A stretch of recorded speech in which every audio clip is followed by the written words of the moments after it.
It all started the night I moved into the new house. The place was secluded, tucked between thick woods with an eerie silence that seemed to weigh on the air. I'd been looking forward to some quiet, a chance to escape the endless noise of the city and reset. But I'd barely stepped foot inside when the silence took on a darker tone. From the first moment, it felt like the house was watching. Not in that vague, creaky old house way, but like something was scrutinizing every single move I made. The walls seemed to breathe in unison with me, and shadows slithered and bent in unnatural ways as the dim evening light seeped in through the dusty windows. My mind clung to rational explanations, tricks of the light, leftover anxiety from the move. But no amount of logic stopped the feeling from settling into my bones like an icy chill. As night fell, I decided to unpack just the essentials. Some clothes, my phone, a few lamps, and leave the rest for the morning. The old chandelier above the dining table flickered when I switched it on, casting weak, sputtering light that barely reached the corners of the room. But it was enough to see by, or so I thought, until I noticed the basement door. I hadn't opened it. I wasn't even sure where it led, but there it was, wide open, a gaping maw leading down into blackness. I shivered, staring at it, and after a moment, I could have sworn I heard something shift from below. My heart hammered against my ribs, and I backed away, determined to ignore it. A basement in an old house was bound to have strange noises, right? It was probably just the furnace kicking on or settling of the foundation. But as I moved down the hall to my bedroom, a soft scraping sound started to echo from the basement. I froze, my skin prickling. That wasn't the kind of noise old houses made. It was closer, almost deliberate, like someone dragging their nails along the floor, scratching and scraping in a slow, rhythmical pattern. For a split second, I wondered if someone had somehow gotten into the house. But I'd locked everything, hadn't I? Trying to stay calm, I convinced myself that it was just paranoia. Maybe the pipes were old and clanking, or there was a mouse in the basement. But just as I started to walk away, the scraping stopped. Dead silence filled the house, so thick it felt suffocating. Then, a soft whisper drifted up the stairs. It wasn't the pipes. The hairs on the back of my neck stood straight up. I leaned closer to the doorframe, just enough to make out faint sounds coming from below. Words barely intelligible, muffled as if spoken through clenched teeth. "Come down. Come see." My pulse raced, my throat tightening. Every rational bone in my body told me to leave, but curiosity, dark and inexplicable, rooted me in place. After all, I had just moved in. This was my home now.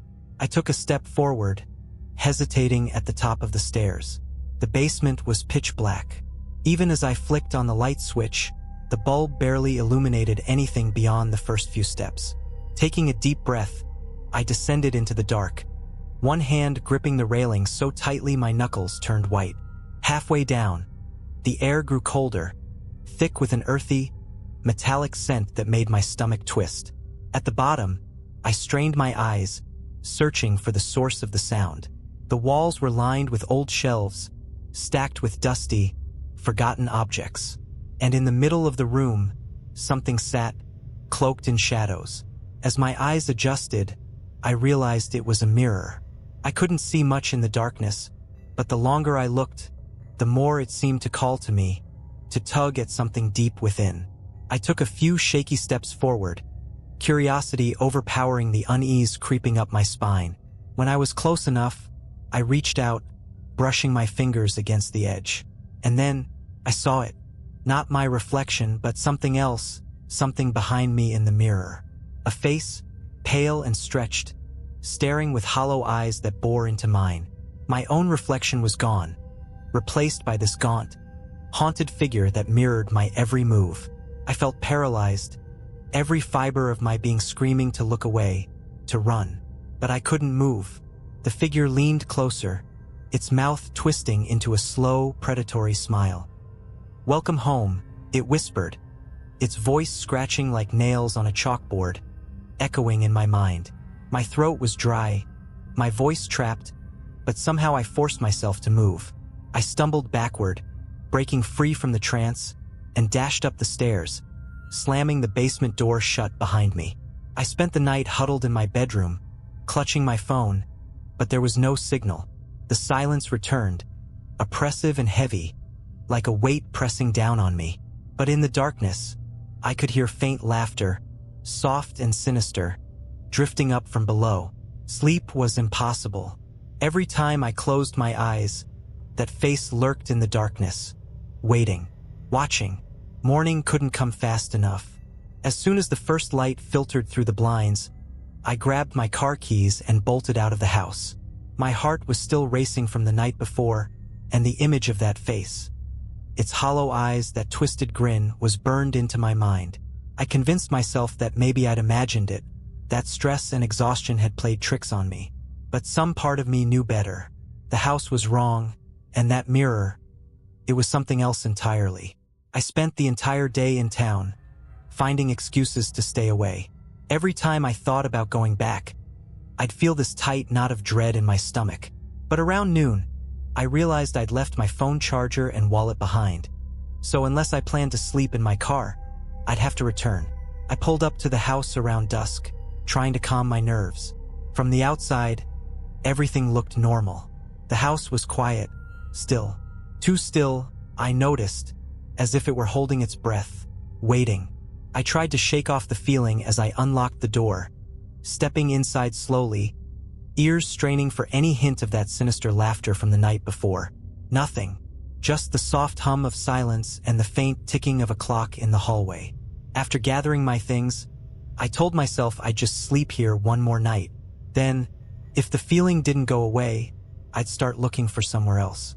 But as I moved through the house, checking each room, something felt off. Took me a while to realize what it was. The basement door. It was open again.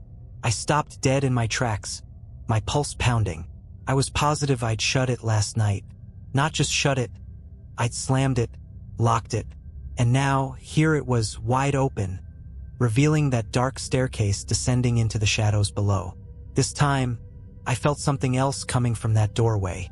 A strange pull, an almost magnetic draw, tugging me forward despite every instinct screaming to stay away.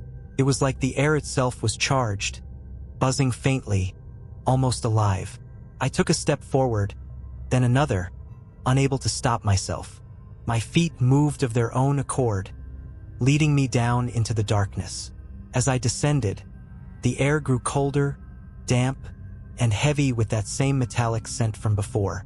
And there it was again, the mirror, standing in the center of the basement, reflecting the faint light trickling down the stairs. But now something was different. A figure stood in front of the mirror, a hazy silhouette with its back turned, head slightly tilted as though it were staring into the glass. I froze on the last step, watching as it slowly, almost painfully, began to turn toward me. It wasn't my reflection. The figure had my outline, my hair, my clothes, but its skin was sallow, with deep shadows around its hollow eyes, and its mouth was twisted in a mocking, unnatural smile. And then, as if it had been watching my thoughts, the figure raised a hand and waved.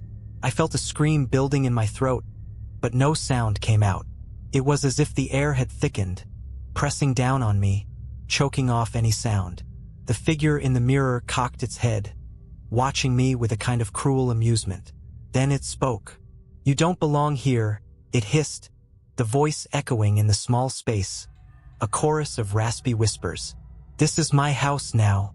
With a sudden, sickening lurch, the mirror tilted, its surface rippling like water. I watched in horror as the figure's hand pressed against the glass from the inside, pushing outward, distorting as if trying to break through. Panic overtook me. I scrambled back up the stairs, slamming the basement door shut once more.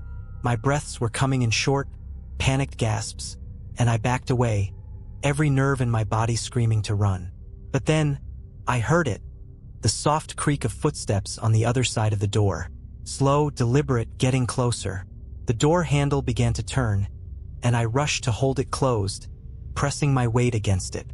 The footsteps stopped, replaced by a whisper, low and venomous. "You can't keep me out forever." My hands shook as I held the door shut, my heart pounding against my chest. Then, after a moment, everything went quiet. The air felt lighter, as if the presence had lifted, but I couldn't shake the feeling that it was still there, lurking just behind the door, waiting. I spent the rest of the night sitting in the corner of the living room, every light in the house on, clutching a flashlight in one hand and my phone in the other. I tried calling someone, anyone, but the signal was still dead. Every creak of the floorboards, every gust of wind outside sent a fresh wave of fear coursing through me. As dawn broke, I knew one thing for certain. I needed to get out of this house.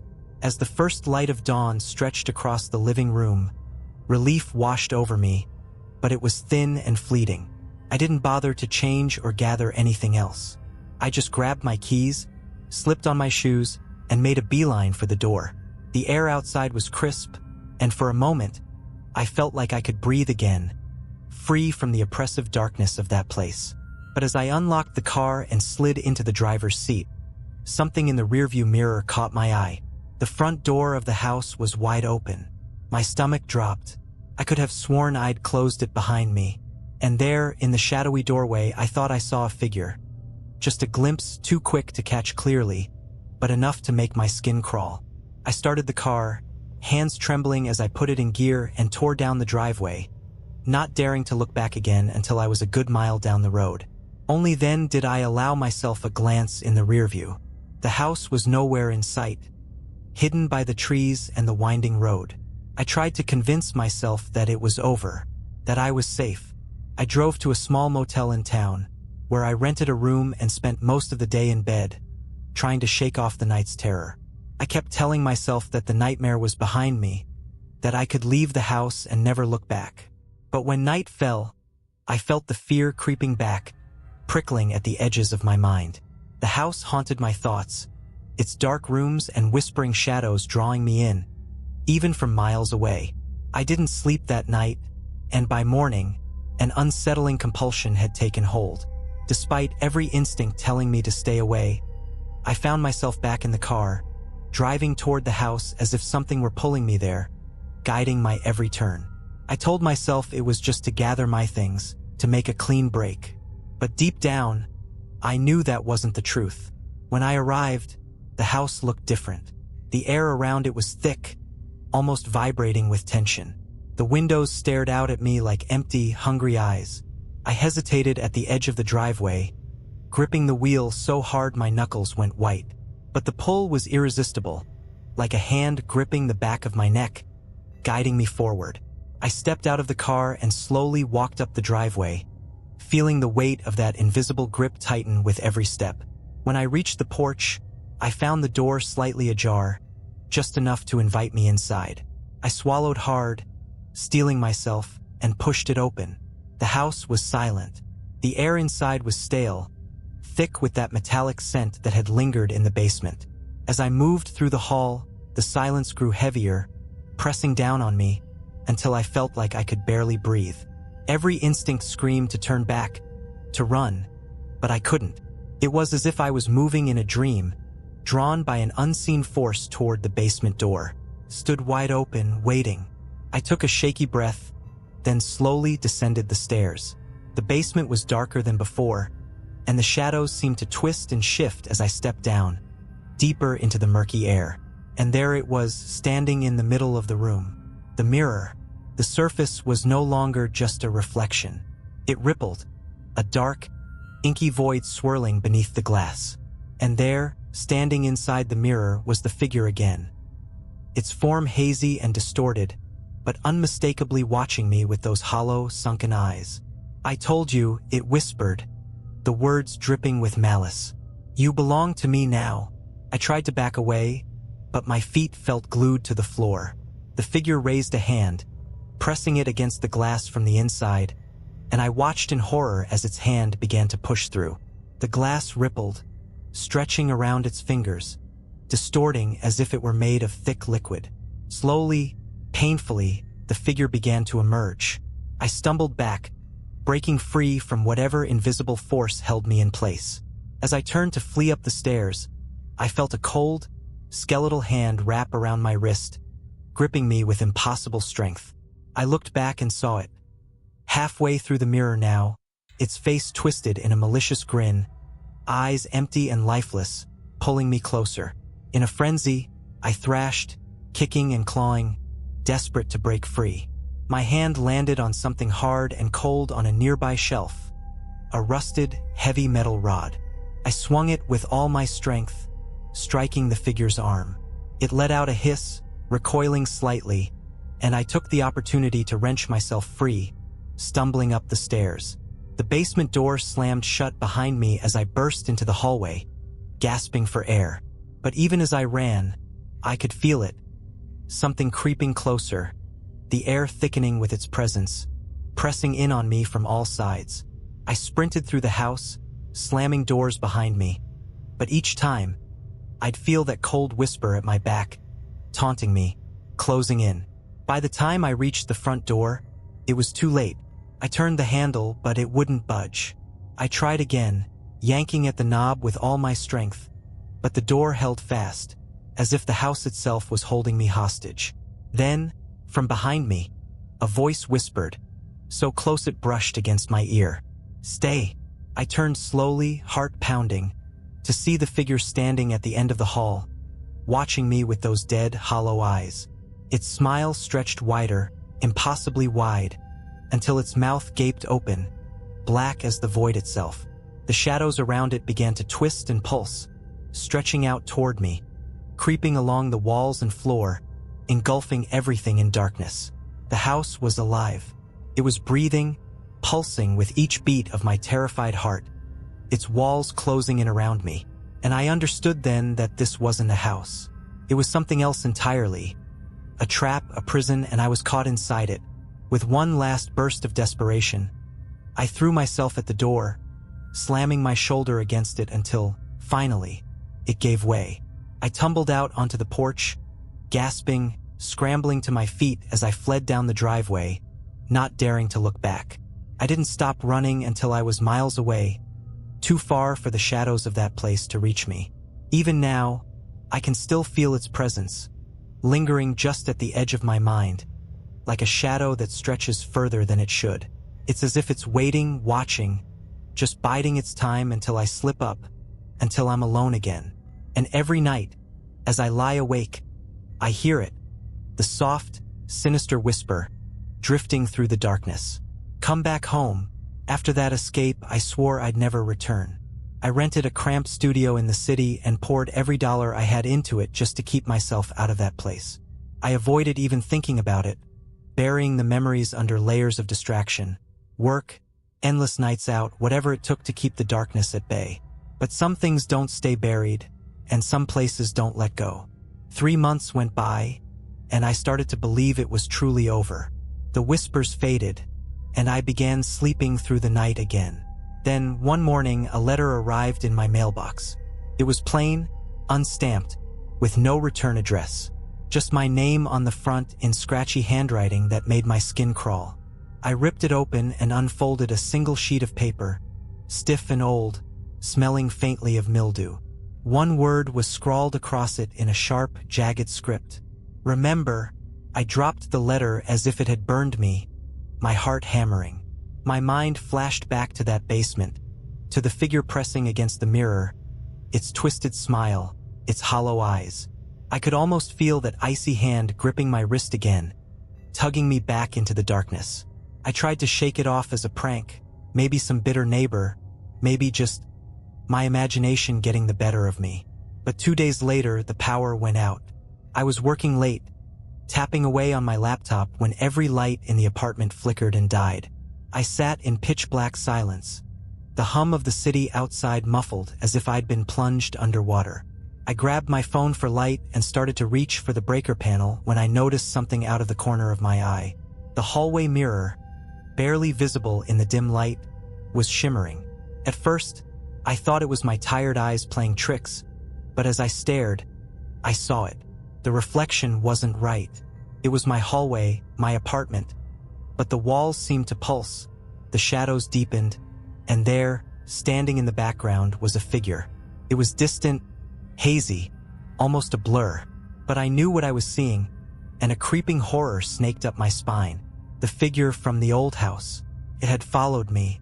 I backed away from the mirror, clutching my phone, watching as the figure's form twisted and shuddered, inching closer. Its eyes were hollow, empty black pits that seemed to pull me in, dragging me toward it even as I tried to look away. And then, without thinking, I shattered the mirror. I smashed it to pieces with the nearest heavy object I could find, shards flying, splintering into glittering fragments on the floor. My breathing was ragged, my heart racing, but as the last piece fell, silence returned. The figure was gone, but the relief was short-lived. In the days that followed, I couldn't escape the feeling of being watched. The shadows around my apartment grew darker, thicker, as if they were waiting for something. And then the whispers began. They were faint at first, little more than a rustling just at the edge of my hearing. But as the nights wore on, they grew louder, echoing through the silence of my apartment. Come back home. Every night I heard it. Every night, the voice grew clearer, calling to me, pulling at some dark part of my mind. The figure appeared in other mirrors now, at work, in shop windows, anywhere I caught a glimpse of my own reflection. It was as if the house had imprinted itself on me, an unbreakable tether pulling me back. I became obsessed with finding a way to break the connection. I scoured libraries, searching for anything that might explain what was happening to me. I researched hauntings, cursed objects, anything I thought might offer a clue. But all I found were vague, cryptic warnings about places that trap souls, that feed on fear and hold on to those who try to leave. And then, one night, the whispers changed. You left something behind, it hissed, and for the first time I understood. There was something of mine still in that house, something that tethered me to it. I racked my brain, trying to remember what I'd left behind, but nothing came to mind. I knew then that there was only one way to find out, one way to break free. I had to go back. With dread in my heart, I packed a small bag and drove back to that secluded road. The house loomed at the end of the drive, a black silhouette against the night sky, its windows dark and hollow, like empty eye sockets watching me approach. The air was thick, colder than it had any right to be, and as I stepped out of the car, I felt the weight of the place pressing down on me. The front door creaked open as I touched it, as if it had been waiting for me. I stepped inside, the silence wrapping around me like a shroud. The air smelled of mildew and dust, but beneath it, that same metallic tang lingered, familiar and nauseating. The house seemed to breathe around me, its walls pulsing with a faint, almost imperceptible rhythm, like a heartbeat. The basement door stood open, dark and gaping. I took a deep breath, gripping my flashlight, and stepped down into the abyss. As I descended, the whispers grew louder, swirling around me, pressing in from every side. The air was thick with malice, with a presence that felt both ancient and hungry. When I reached the bottom, I saw it, the mirror, untouched, standing in the center of the room. And there, on the floor in front of it, lay something I recognized immediately: my old phone. I didn't remember leaving it. I could have sworn I'd taken it with me when I left. But there it was, and as I stared at it, the whispers grew louder, more insistent, filling my head until I could barely think. My hands shook as I reached down, picking up the phone. The moment my fingers touched it, a cold hand gripped my shoulder.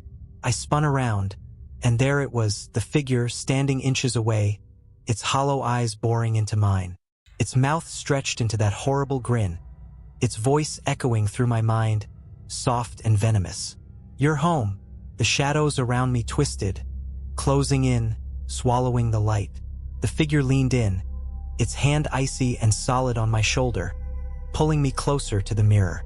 I tried to scream, but no sound came out. I could feel it pulling me, dragging me toward the glass, toward the dark void that writhed beneath its surface. My reflection disappeared as I was drawn in, replaced by the figure's hollow, dead gaze. The shadows wrapped around me, cold and smothering, and I felt myself slipping, losing hold of reality, sinking deeper into the darkness. And then, just as the last sliver of light faded, I felt the mirror shatter. I woke up outside, sprawled in the dirt at the edge of the driveway, the house looming over me, silent and still. My hands were bleeding, my clothes torn, but I was alive. I staggered to my feet, glancing back at the house one last time. The windows were dark, empty, but for a brief moment, I saw it. My own face, watching me from inside, hollow-eyed and smiling. I left and never looked back. But sometimes, when I pass a mirror, I see something, just a flash, a shadow in the background, watching, waiting. I know it's still there, lurking in the dark, waiting for the day I slip up, for the moment I'm alone again. And when that day comes, I'll hear it. Welcome home. After that final escape, life never really went back to normal. You can't just walk away from something like that, like it's just some bad dream. No matter where I went, that feeling lingered. A sense of something unfinished, lurking just beneath the surface of reality. I tried to settle back into my routine, but it was impossible. Every shadow seemed darker. Every corner of my home seemed watched. I couldn't shake the feeling that I was never truly alone. Months passed. I kept busy, filling my days and nights with work, outings, even staying at friends' places when I couldn't stand being alone. Still, there was always that familiar pull in the background, a whisper that never stopped. Come back, come back, come back. One night, I woke up at 3 a.m. to an all-too-familiar feeling of suffocating dread. My room was silent, but something felt off, wrong in a way I couldn't place. I forced myself to sit up, blinking at the shadows in the dim light. And then I saw it. In the mirror across the room, a faint outline.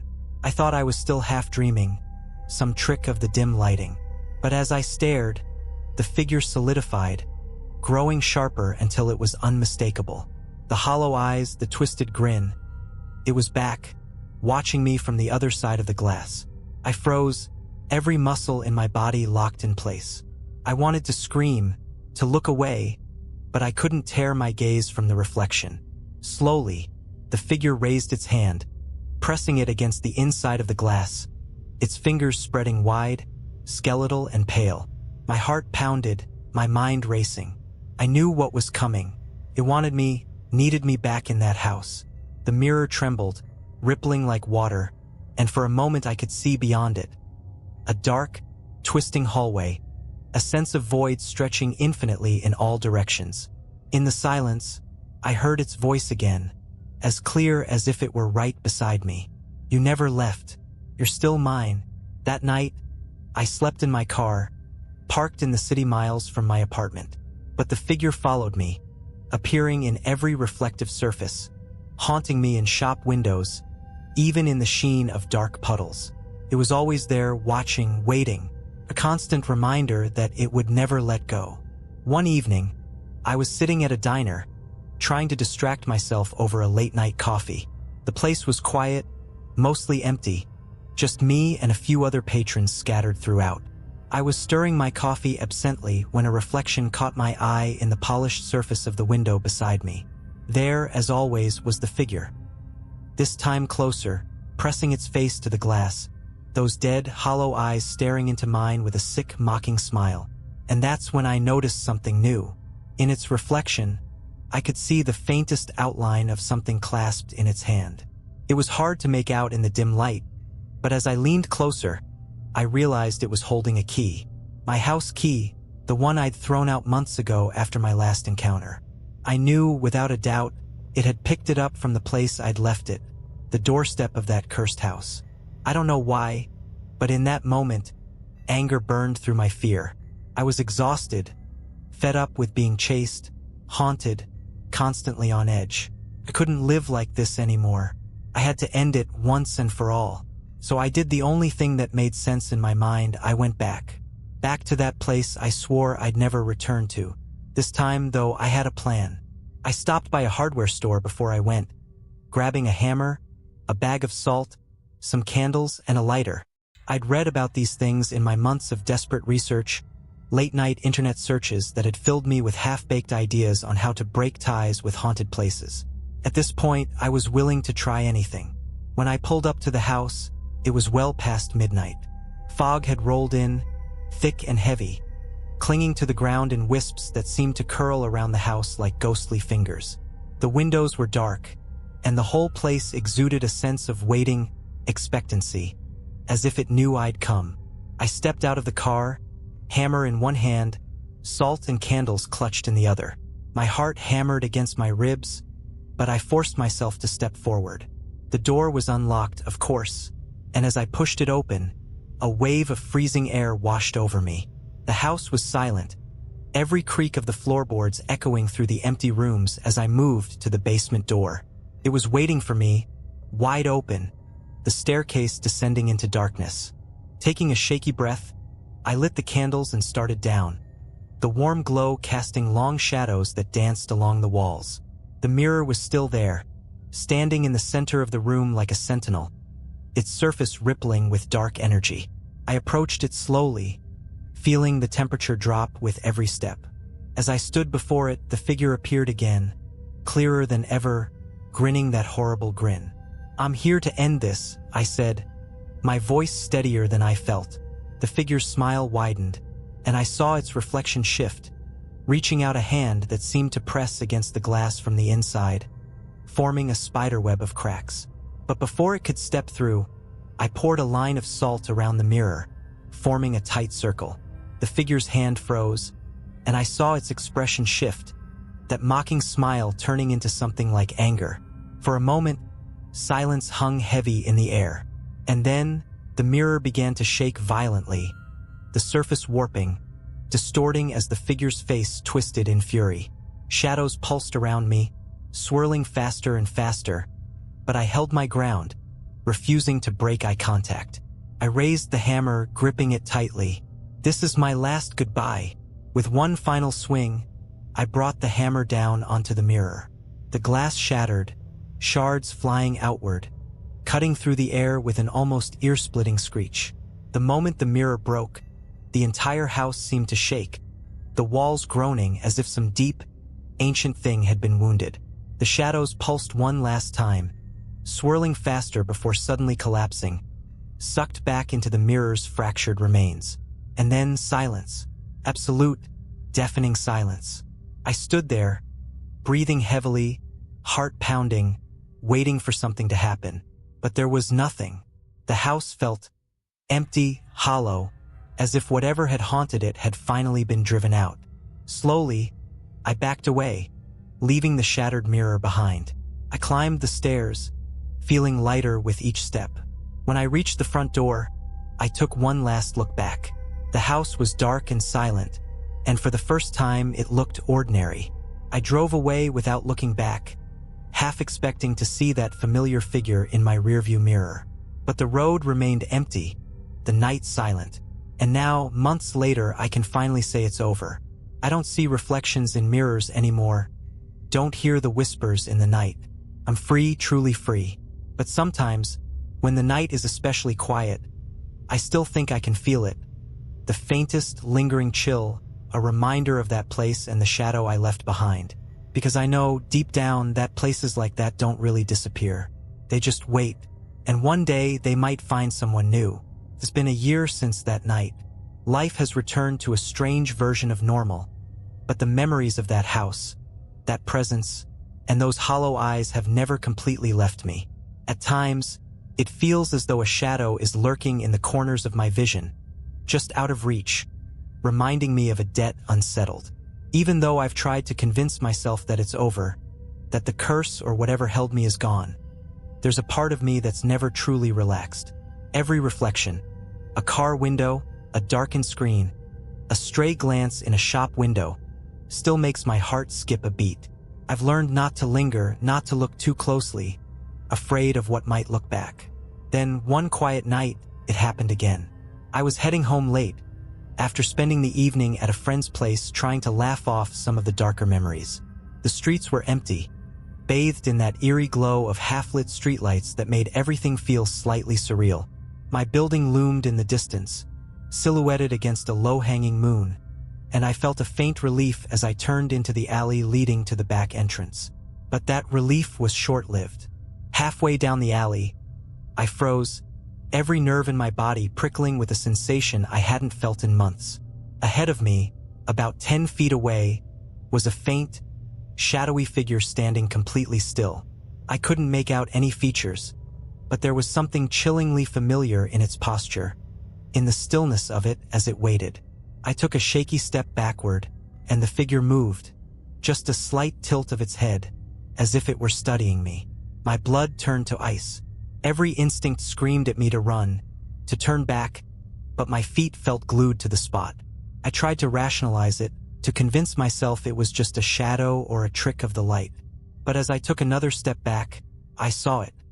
Those hollow, lifeless eyes glinting in the dim light, the faint outline of that same twisted grin. It had found me again. Without thinking, I turned and bolted down the alley, my heart hammering as I sprinted back toward the street. The sound of footsteps echoed behind me, heavy and relentless, keeping pace no matter how fast I ran. Panic surged through me, and I cut around the corner, weaving through the streets, desperate to lose it. When I finally reached my building, I fumbled with my keys, glancing over my shoulder to see nothing there. The alley was empty, but the sensation of being watched lingered, pressing down on me like a weight. I darted inside, locking the door behind me, my breaths coming in shallow gasps. For a moment, the silence of my apartment felt safe, almost comforting. But as I moved through the darkened room, switching on lights, I realized I'd been wrong. The mirror in my hallway, the same one where I'd first seen that figure, was shimmering faintly, the glass rippling as though something were just beneath the surface. My blood ran cold, and I backed away slowly, unable to tear my gaze from the mirror. Then it emerged, a pale hand pressed against the glass from the inside, followed by that familiar, hollow-eyed face, grinning with a sick satisfaction. Its eyes locked onto mine, and I felt the room grow colder, the air thickening with a dark, choking presence that wrapped around me like a shroud. I could hear it whispering, faint and distant, a chorus of voices overlapping in a low, echoing hum. "You thought it was over," it whispered, its voice dripping with malice. "But you never left." I stumbled backward, knocking over a lamp in my frantic escape. The mirror began to crack, spiderwebbing outward, as if it were straining to hold the figure back. But I could see its hand pressing harder, pushing through, the glass bending and warping as if it were made of liquid.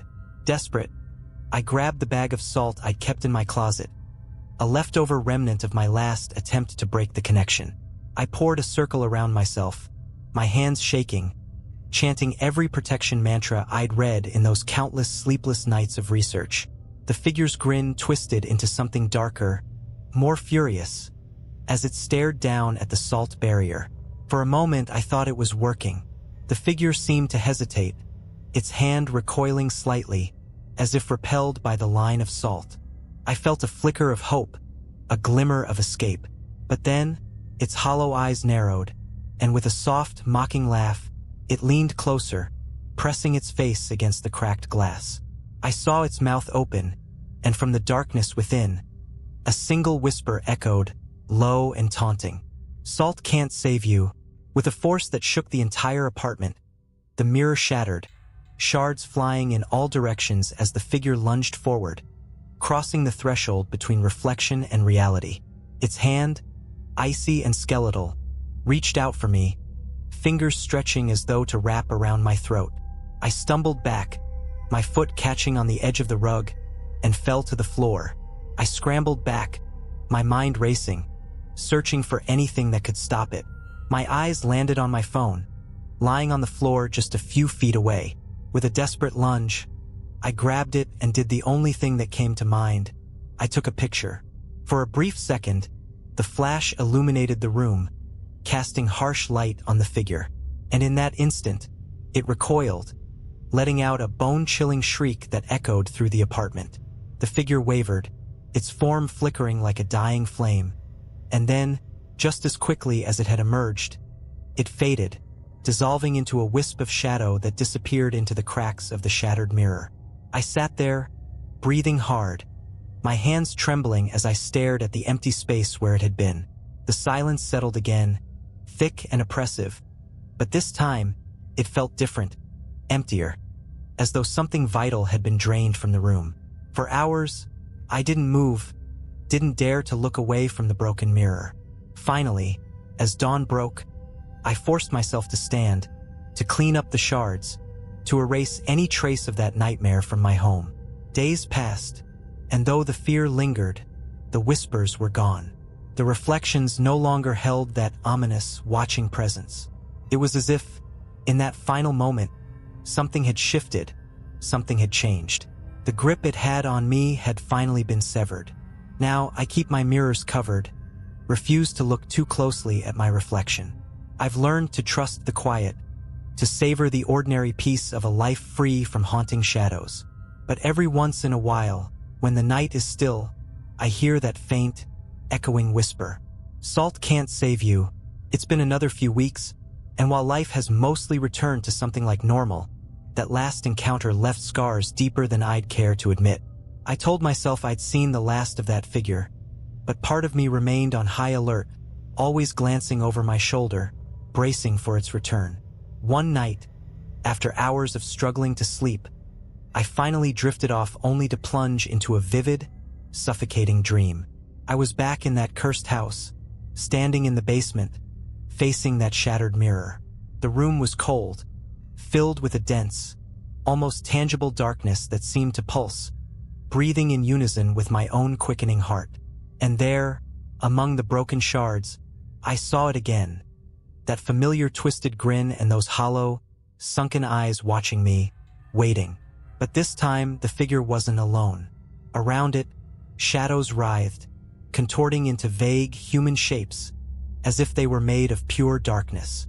Their eyes opened, each pair empty and black, hollow pits that seemed to absorb every trace of light.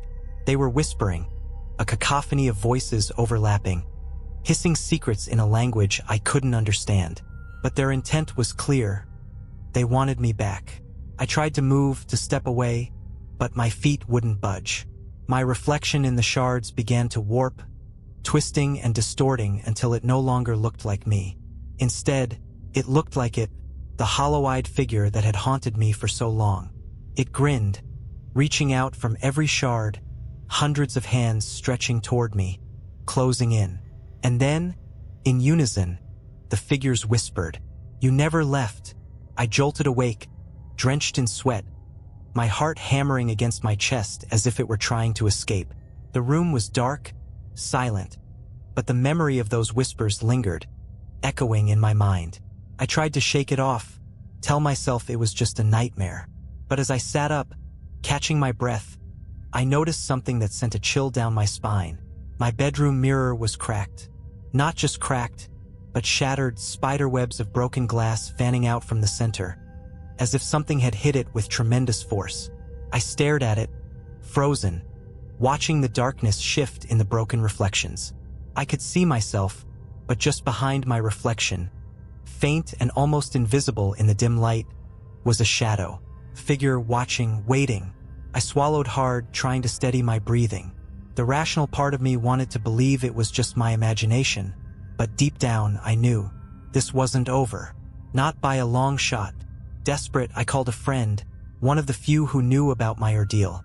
When she heard the panic in my voice, she came right over, and together, we threw every mirror in the apartment into trash bags, carrying them out to the dumpster in the dead of night.